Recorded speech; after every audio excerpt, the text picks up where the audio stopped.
সবাইকে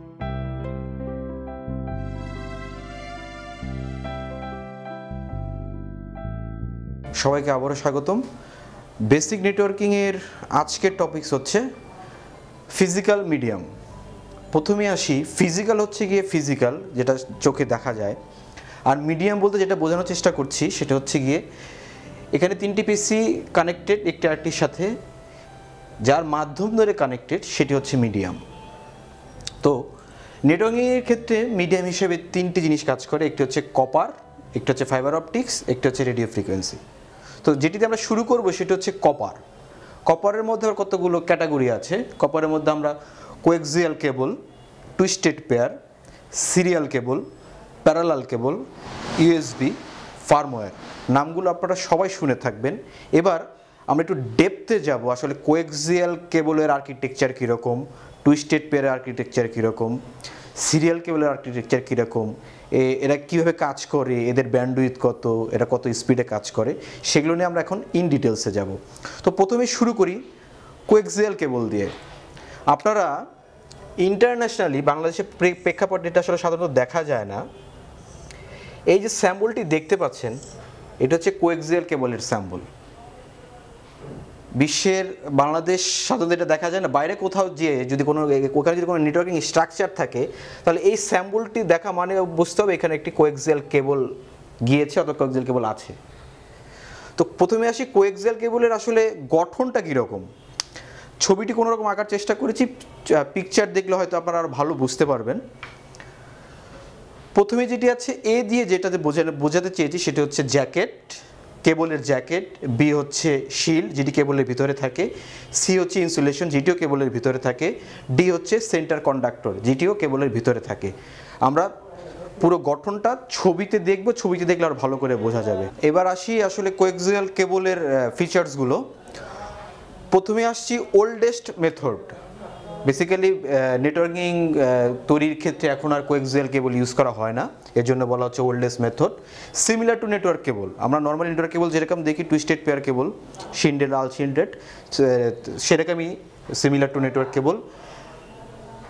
এখানে জানার বিষয় যেটি সেটি হচ্ছে, হয়তো এটা আমরা অনেকেই আসলে জানি না কাজ করার পরিপ্রেক্ষিতে, আমি এখানে একটি শব্দ ইউজ করেছি 50 ওহমস। আপনারা অনেকে শুনে থাকবেন 75 ওহমস। যাচ্ছি ডিটেলস, আমরা পরে যাচ্ছি।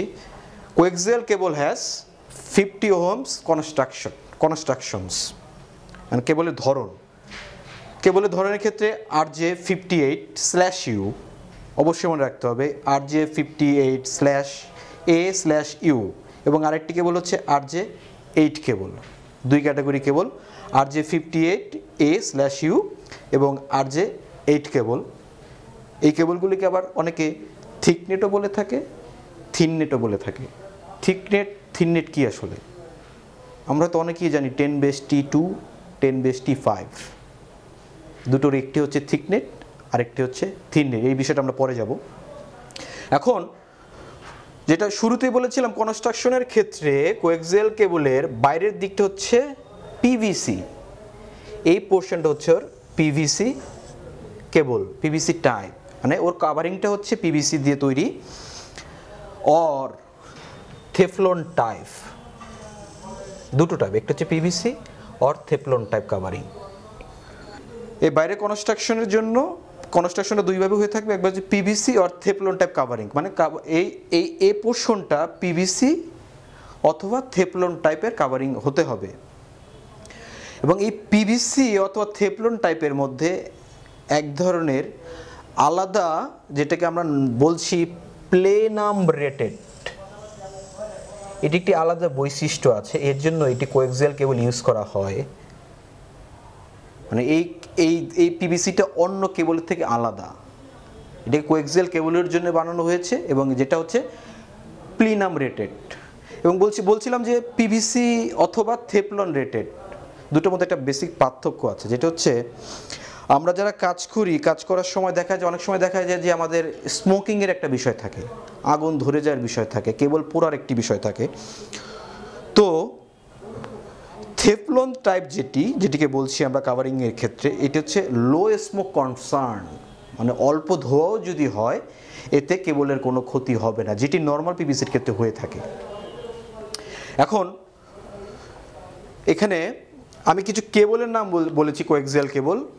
RJ58/AU আর RJ8 এটা হচ্ছে একটি প্যাটার্ন কেবলের। আরেকটি প্যাটার্ন হচ্ছে RJ59, আরেকটি প্যাটার্ন হচ্ছে RG6। শব্দ একটু কনফিউশন লাগছে, RG একটি হচ্ছে গিয়ে RG, আরেকটি হচ্ছে RJ। এটি হচ্ছে কেবল, এটি হচ্ছে কানেক্টর। তো কেবলের ক্ষেত্রে RJ59, RG6। এখন RG58 এবং RG8 এর ক্ষেত্রে যেটি হচ্ছে এর কনস্ট্রাকশন হচ্ছে 50 ওহমস, RG59, RG6 এর কনস্ট্রাকশন হচ্ছে 75 ওহমস। আমরা যারা ব্রডকাস্টিংয়ে কাজ করছি তারা এই দুটো শব্দের সাথে খুব পরিচিত, 50 ওহমস, 75 ওহমস। এবং ইনিশিয়ালি ব্রডকাস্টিং কাজ করার সময় একটি জিনিস অবশ্যই মাথায় রাখতে হয়, যেন ডিফারেন্ট টাইপ কখনো একসাথে কাজ না করে। যদি আমি 50 ওহমস কেবলের সাথে 75 ওহম কেবলস ইউজ করি সেক্ষেত্রে একটা ডিস্টারবেন্স আসার সম্ভাবনা থাকে। তো RJ58, RJ8 এর ক্ষেত্রে আমার কানেক্টর হচ্ছে BNC, আর RG59, RG6 এর ক্ষেত্রে আমার কানেক্টর হচ্ছে F টাইপ। ছবিগুলো দেখলে আপনার হয়তো আরও পরিষ্কার হয়ে যাবেন কানেক্টরগুলো দেখতে কীরকম। RG59 ইউজ হয় কেবল টিভিতে, যে আমাদের বাসায় সবার টিভি আছে, টিভিতে ডিশের লাইন আমরা ইউজ করি, সেখানে ইউজ হয় RG59 কেবল। আর RG6 কেবলটা বেসিক্যালি ইউজ হয় স্যাটেলাইটের ক্ষেত্রে, স্যাটেলাইট ট্রান্সমিশনের ক্ষেত্রে। কোএক্সিয়াল কেবলের পর এবার আমরা চলে আসি খুব পরিচিত এবং সবারই মোটামুটি জানা বিষয়টি সম্পর্কে, সেটা হচ্ছে twisted pair cable. UTP, STP, unshielded twisted pair, shielded twisted pair. এই টুইস্টেড পেয়ার কেবলের একটি লিমিটেশন আছে, সেটি হচ্ছে ডিস্টেন্স লিমিট, যেটি হচ্ছে 100 মিটার। কোনোভাবেই একটি কেবল একটি নোডের সাথে আরেকটি নোডের ডিস্টেন্স কোনোভাবেই 100 মিটারের উপর হওয়া যাবে না। যদি 100 মিটার উপর ইউজ করতে চাই সেক্ষেত্রে রিপিটার নামক আরেকটি শব্দ আছে, সেই ডিভাইসটি আবার আলাদা করে ব্যবহার করতে হবে।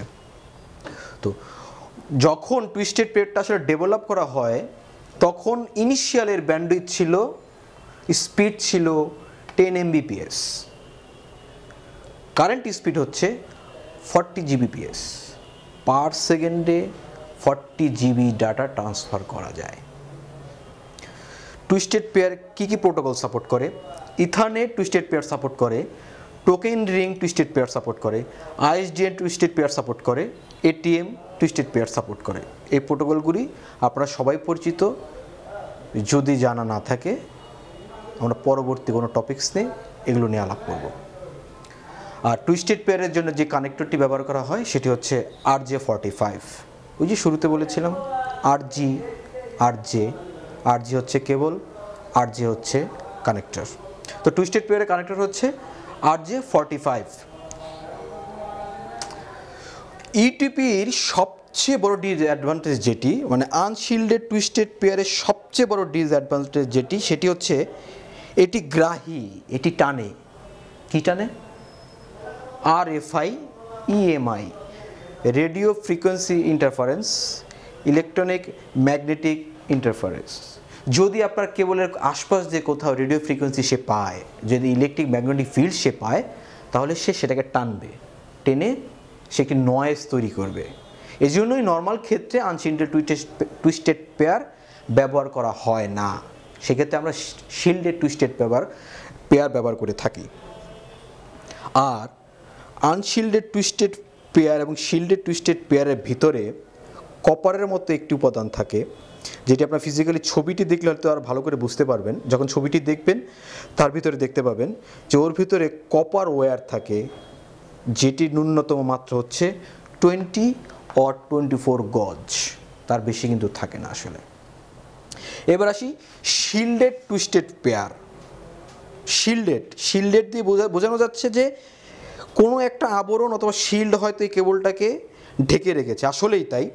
শিল্ডেড টুইস্টেড পেয়ারের ক্ষেত্রে ফয়েল শিল্ডিং ইউজ করা হয়।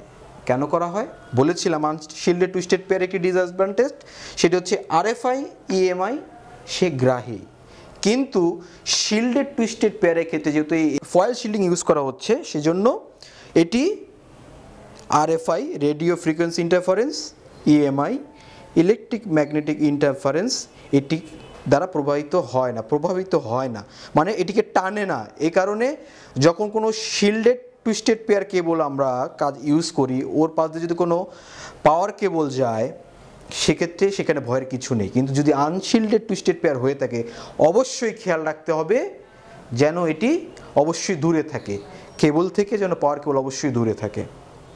কিন্তু দামের দিক থেকে শিল্ডেড টুইস্টেড পেয়ার একটু এক্সপেন্সিভ এবং মোটামুটি ব্যবহারের দিকেও একটু কষ্টকর। এখন আসি টুইস্টেড পেয়ারের ক্যাটাগরি। দেখতে পাচ্ছেন 1 2 3 4 5, আরও 3টি ক্যাটাগরি আছে যেটা আমরা একটু পরে ডিসকাস করব। প্রথমে আসি এই টুইস্টেড পেয়ারের ক্যাটাগরিতে। ক্যাটাগরি 1 এর ব্যান্ডউইথ কত? Less than 1 megahertz. কোথায় ইউজ হয়? টাইপিক্যাল অ্যাপ্লিকেশন, টেলিফোন লাইনে। ক্যাটাগরি 2 ব্যান্ডউইথ হচ্ছে 1 মেগাহার্জ। কোথায় ব্যবহৃত হয়? টেলিফোন লাইনে। Category 3 bandwidth 16 megahertz. কোথায় ব্যবহৃত হয়? Telephone, 10 BST 4 MBPS token ring. 10 BST মানে হচ্ছে 10 MB, এর টাইপিক্যাল হচ্ছে 10 MBPS পার সেকেন্ড। আর 4 MBPS টোকেন রিং প্রোটোকলের ক্ষেত্রে ক্যাটাগরি 3 ইউজ হয়ে থাকতো, এখন এটি ইউজ হয় না। এবার আসে ক্যাটাগরি 4। ক্যাটাগরি 4 এর ব্যান্ডউইথ হচ্ছে 20 মেগাহার্জ। টাইপিক্যাল অ্যাপ্লিকেশন হচ্ছে 16 মেগাহার্জ টোকেন রিং, 10 BST। এবার আসি ক্যাটাগরি 5। ক্যাটাগরি 5 এর bandwidth 100 megahertz. Typical application 10 BST 100 BST। আমরা সাধারণত এখন ক্যাটাগরি 5টাকে কেবলকে ইউজ করি, কিন্তু এর আবার একটি এক্সটেন্ডেড ভার্সন আছে যেটি একটু পরে আমরা দেখাচ্ছি। এবার আসি category 5E। Category 5 enhance version, যার ব্যান্ডউইথ হচ্ছে 350 মেগাহার্জ। টাইপিক্যাল অ্যাপ্লিকেশন হচ্ছে 1000 BST 100 BST। 1000 BST আর 100 BST এর পার্থক্য কি সেটা আমরা একটু পরে দেখব, যে আসলে বেস্টি দিয়ে আমরা কি বোঝাচ্ছি। ক্যাটাগরি 6। ক্যাটাগরি 6 এখন আমরা সবসময় ব্যবহার করে থাকি, সবাই ব্যবহার করে থাকি। তো এর ব্যান্ডউইথ হচ্ছে 550 মেগাহার্জ। টাইপিক্যাল অ্যাপ্লিকেশন হচ্ছে 1000 BST এবং ATM asynchronous transfer mode. Category 6 এইটা আবার কি? নতুন লাগছে? হ্যাঁ, আমরা এখন ইউজ করছি ক্যাট 6, ক্যাটাগরি 6। ইন ফিউচার কিছুদিনের মধ্যেই আমরা ক্যাট 7 ইউজ করব।